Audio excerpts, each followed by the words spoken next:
3-1. I cannot believe that game has ended 3-1 to Arsenal. Let's be honest, Manchester United are in turmoil at the moment. What is going on with United? The days of Sir Alex Ferguson and success are so far gone. It is ridiculous. We have just seen them in the last 10 minutes of the game absolutely capitulate, self-destruct. That used to be Fergie time. I know we're talking about years ago, but it seems like every season it gets worse for Manchester United before it gets better. That's the thing to remember. You didn't start last season that well either.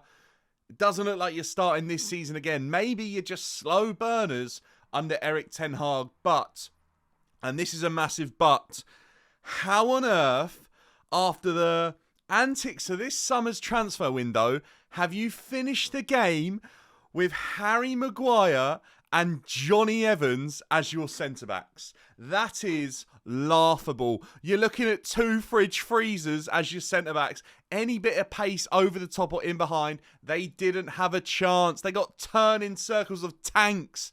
Oh my gosh, I cannot believe Ten Hag has allowed that to happen. I'm pretty certain, though, if you look into it a little bit more, and I'm looking from the outside in, this is down to the Glazers. United are in such a ridiculous position right now because of the Glazers.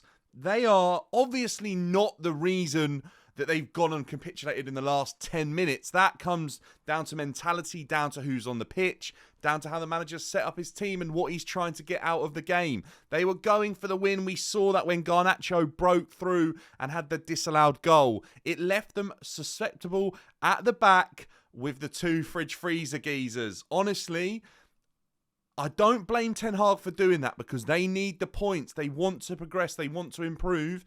It cost them big time, though. I'm not sure you can set up your team like that and attack if they're your centre-backs. You have to drop the line.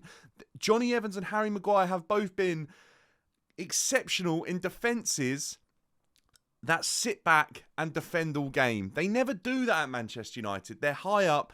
They're on the halfway line. They're not there to defend balls in behind with their pace. They're there to sit in a low block side and head balls away, clear balls away all game long. You've just got Johnny Evans from a relegated Leicester.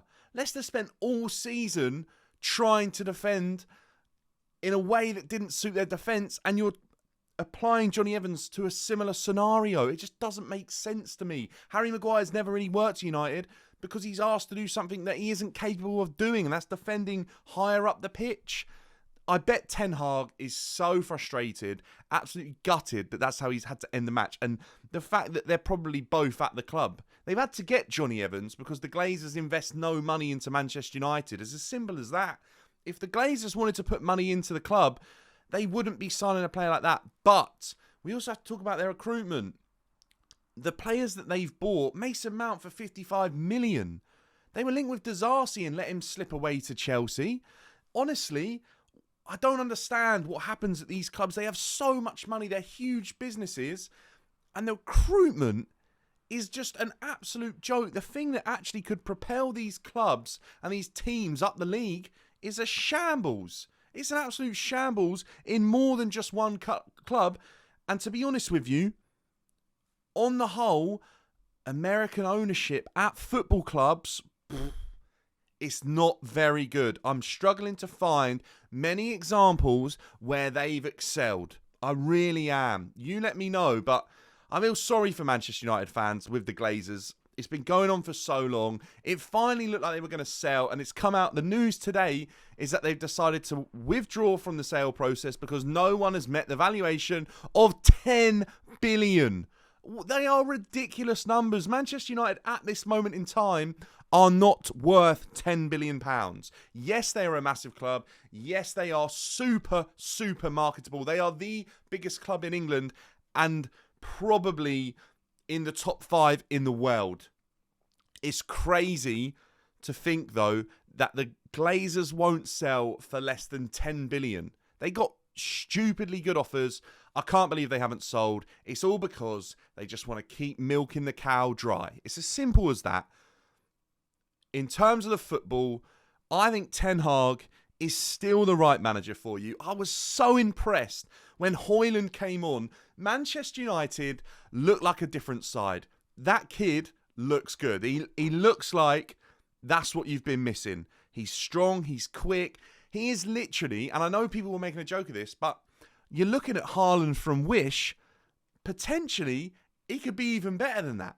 You know, like, there's obviously so many similarities between him and Haaland. They're very, very similar type of strikers, but you can't knock what Haaland's done. And if you've signed a guy who's similar and will perform in a similar way, you will be laughing.